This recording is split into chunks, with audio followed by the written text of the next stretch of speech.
అయోధ్య నుంచి మరింత సమాచారం విజయ్ శర్మ అందిస్తారు. Vijay Sharma, over to you.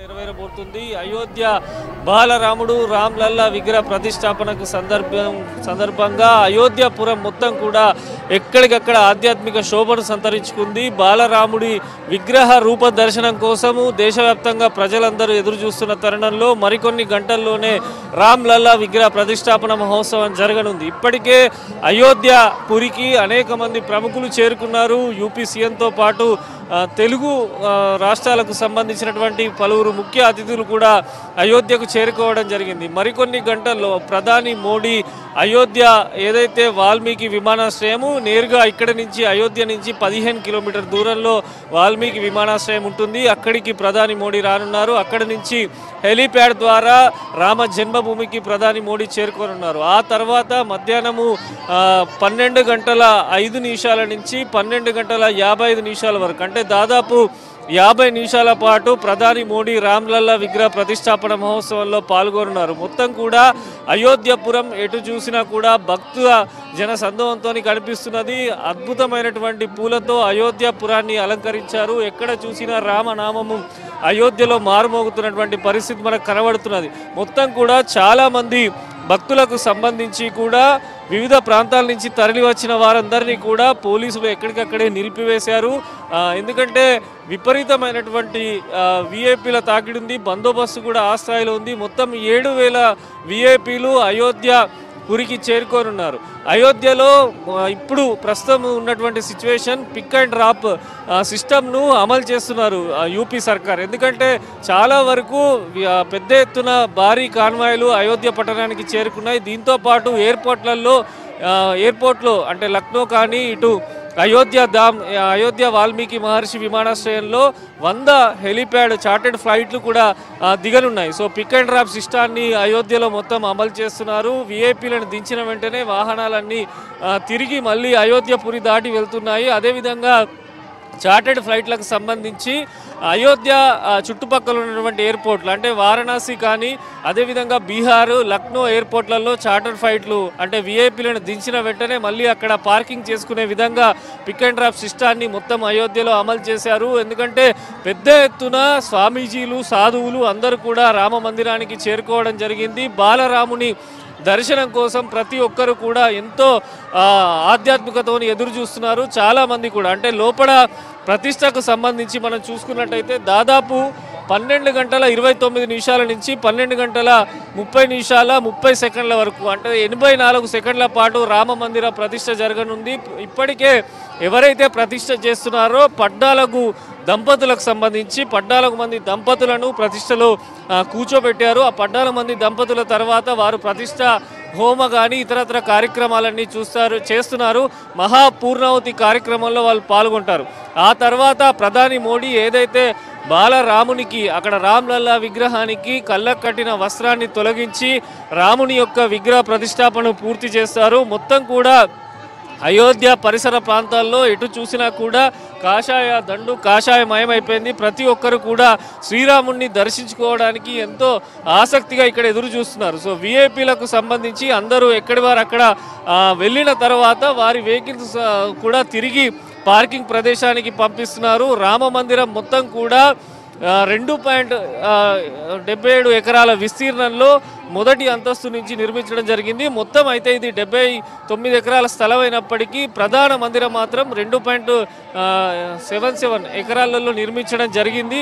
అయితే ఆలయ నమూనా కూడా చాలా ఎంతో అద్భుతంగా తీర్చిదిద్దారు. మొత్తం కూడా సోమశిలకు సంబంధించినటువంటి ఆర్కిటెక్చరు మొత్తం కూడా చేశారు. బాలరాముడి ప్రతిష్టకు సంబంధించి రామ జన్మభూమి స్థలాన్ని కేటాయించిన దగ్గర నుంచి మొదలు పెడితే ఇప్పటి వరకు ఎన్నో రకాలైనటువంటి పూజలు అయోధ్యలో జరుగుతున్నాయి. 16వ తారీఖు నుంచి అయోధ్య ప్రతిష్ట కార్యక్రమాలను ప్రారంభించారు. 16వ తారీఖు నుంచి వివిధ దేశాల నుంచి తీసుకొచ్చిన కలశాలతో పాటు ప్రత్యేకమైనటువంటి పూలను ధాన్యాన్ని పండ్లను హిమాలయాల నుంచి తీసుకొచ్చినటువంటి పలు ఆశ్రమాలకు సంబంధించినటువంటి మట్టిని అన్నింటినీ కూడా అయోధ్య పురిలోకి తీసుకురావడం జరిగింది.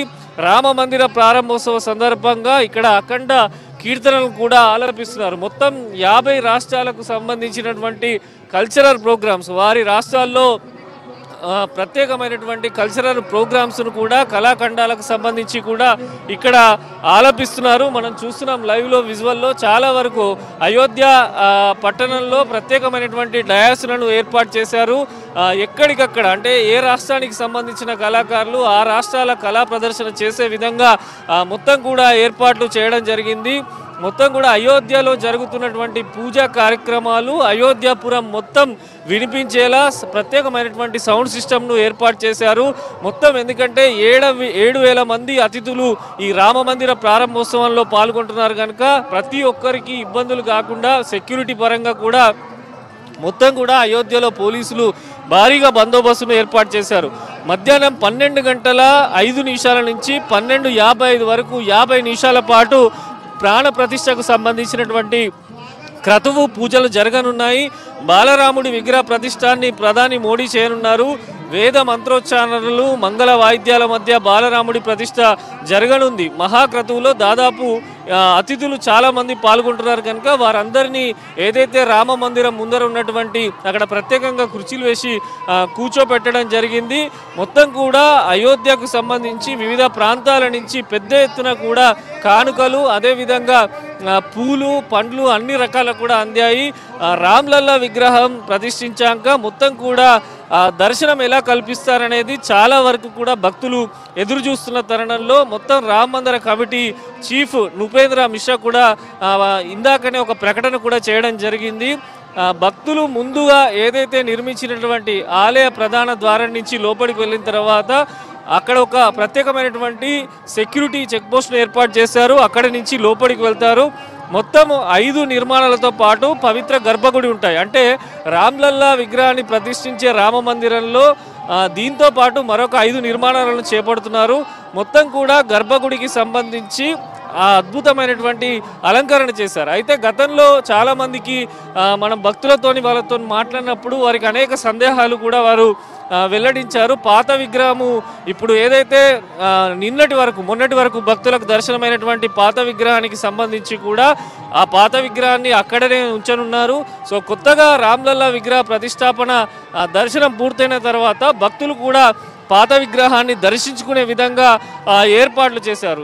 చాలామంది సెలబ్రిటీస్ కూడా అయోధ్య రామ మందిరానికి చేరుకున్నారు. ప్రత్యేకంగా ప్రతి ఒక్కరు కూడా జై శ్రీరామ్ అంటూ ముఖ్యంగా అసలు నిన్న రాత్రి నుంచి కూడా అయోధ్యపురిలో అంతులేని జనాలు అయితే ఇక్కడ మనకు కనిపిస్తున్నారు, భక్తులు అయితే కనిపిస్తున్నారు. చాలామంది వేలాదిగా సాధువులు ఒకటేసారి తరలి రావడంతో పోలీసులు కూడా నిన్న కొంత ఇబ్బంది పడ్డటువంటి పరిస్థితి మనకు అయోధ్యలో కనిపించింది. అసలు ఊహకందని కూడా సాధువులు దాదాపు 1000 సంఖ్యలో నిన్న రాత్రి అయోధ్యపురికి చేరుకున్నారు. వారందరినీ కూడా దగ్గరలో ఉన్నటువంటి సరయూ నది దగ్గర వారందరినీ పోలీసులు ఉంచడం జరిగింది. ఒకసారి అయోధ్య రామ మందిర నిర్మాణాన్ని మనం చూస్తే అయోధ్య రామ మందిరము చాలా వరకు అత్యంత సాంప్రదాయమైనటువంటి నగర శైలిలో నిర్మించారు.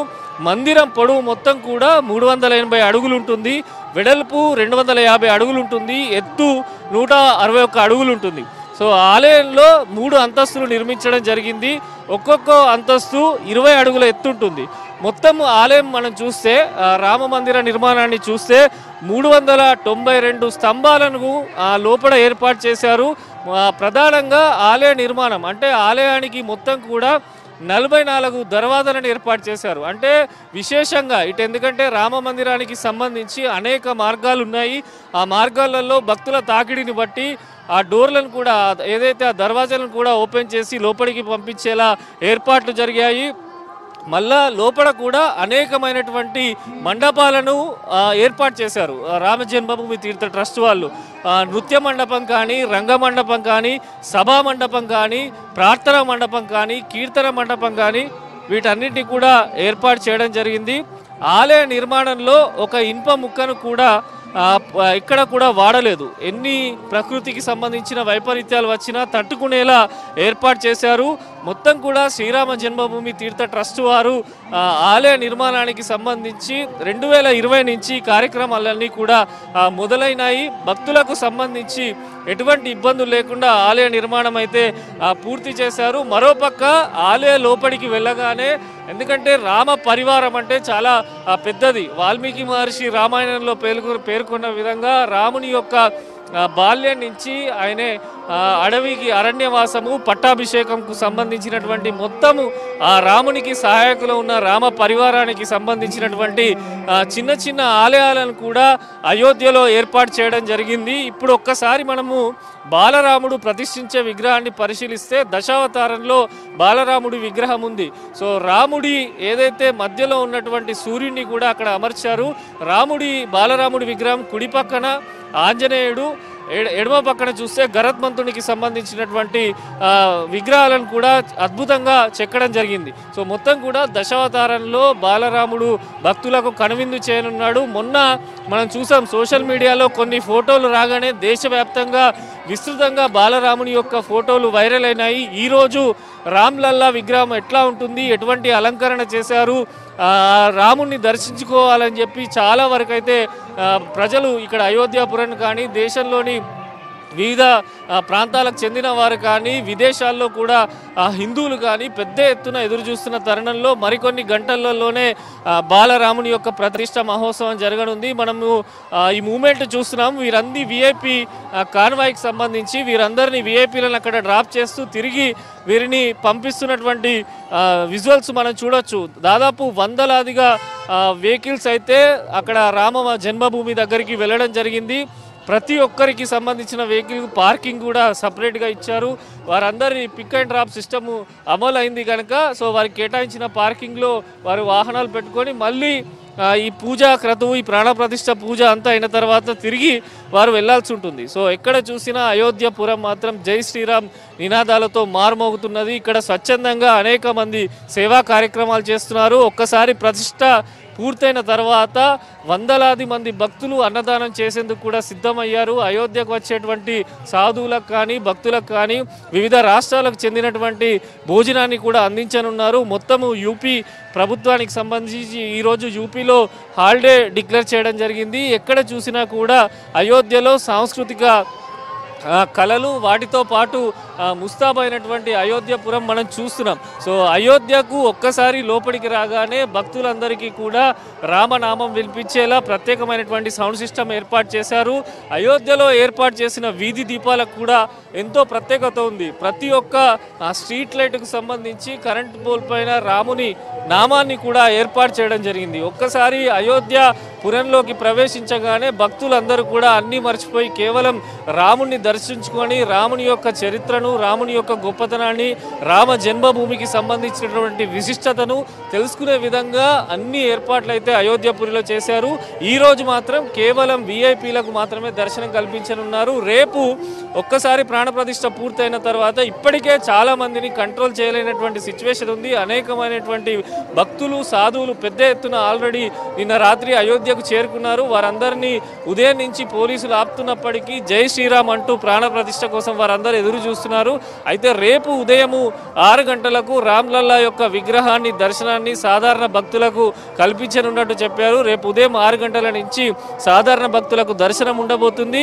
ఇప్పటికే పలు సాంస్కృతిక కార్యక్రమాలతో పాటు వేద మంత్రోచ్చారణల మధ్య ఈరోజు జరగాల్సినటువంటి ప్రతిష్ఠ కార్యక్రమాలు ప్రారంభం అయిపోయాయి. ఉదయం 9 గంటల నుంచే ప్రత్యేక పూజలు లోపల చేస్తున్నారు. అయితే ప్రతిష్టకు సంబంధించి కేవలం 5 మాత్రమే లోపల ఉండనున్నారు. గర్భగుడిలో పిఎంతో పాటు రామ జన్మభూమి తీర్థ ట్రస్ట్ ప్రధాన ఆచార్యులు, మిగిలిన యూపీ సీఎంతో పాటు మరొక 2 మాత్రమే ఉండనున్నారు. సో ప్రతిష్ట పూర్తయిన తర్వాత మోడీ దాదాపు గంట సేపు దేశ ప్రజలను ఉద్దేశించి ప్రసంగించనున్నారు.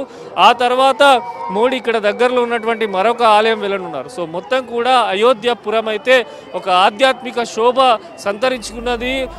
దేశ నలుమూలలో ఉన్నటువంటి వారు ఎదురు చూస్తున్న తరుణం, అద్భుతమైనటువంటి ఘట్టం మరికొద్ది గంటల్లోనే ఆవిష్కృతం కానుంది. 12:29 అభిజిత్ లగ్న ముహూర్తంలో ఎవరైతే కాశీ వేద పండితుడు గణేశ్వరం శాస్త్రి పెట్టినటువంటి ముహూర్తంలో రాముని యొక్క విగ్రహ ప్రతిష్ఠ జరగనుంది. రామ్లల్లా దర్శనము 12:30 తర్వాత ప్రతి ఒక్క భక్తుడు దర్శించుకునే విధంగా ఏర్పాటు చేస్తున్నారు. ఒక్కసారి రామ్లల్లా విగ్రహానికి సంబంధించి ఏదైతే నేత్రానికి కట్టినటువంటి వస్త్రాలు ప్రధాని మోడీ తొలగించిన తర్వాత భక్తులందరికీ కూడా వివిధ మాధ్యమాల ద్వారా రామ్లల్లా దర్శనం కానుంది. ఇప్పటికే దానికి సంబంధించిన అన్ని ఏర్పాట్లు పూర్తి చేశారు. అయోధ్యలో కూడా ఇక్కడ ఉన్నటువంటి స్థానికులు రామ జన్మభూమి తీర్థ ట్రస్ట్ కానీ పోలీసులకు నిరంతరం సహకరిస్తున్నారు. వారు కూడా చూసే విధంగా అయోధ్యపురిలో మొత్తం కూడా ఎక్కడికక్కడ ఎల్ఈడి స్క్రీన్లను ఏర్పాటు చేశారు. ఎటు చూసినా కూడా అయోధ్యపురం మొత్తము రామమయం కనిపిస్తున్నది. మరికొద్ది గంటలలోనే రాముని యొక్క ప్రతిష్ట మహోత్సవం జరగనుంది. రాముడు బాలరాముడు, ఎందుకంటే ఇక్కడ చాలా మంది భక్తులు చెప్పుకున్నది ఏంటంటే 1500 శతాబ్దం తర్వాత మళ్ళీ అయోధ్యకు నేడు రాముడు తిరిగి వస్తున్నాడని చెప్పి భక్తులు పెద్ద ఎత్తున ఇక్కడ కొలుస్తున్నటువంటి పరిస్థితి మనకు కనిపిస్తున్నది. 1500 సంవత్సరాల తర్వాత ఈరోజు రాముడు తన సొంత ఊరుకు చేరుకున్నాడు, అయోధ్య పట్టణానికి చేరుకున్నారని చెప్పి భజనలు కీర్తనలు పెద్ద ఎత్తున అయోధ్యపురంలోనైతే మనకు కనిపిస్తున్నది. సో 12 గంటల 29 నిమిషాల నుంచి 84 సెకండ్ల పాటు అభిజిత్ లగ్నంలో శ్రీరాముని యొక్క ప్రాణ ప్రతిష్ఠ మహోత్సవం జరగనున్నది. భక్తులందరికీ కూడా బాలరాముని యొక్క విగ్రహం దర్శనం కానుంది. Sravanthi. Right Vijay Sharma, thank you.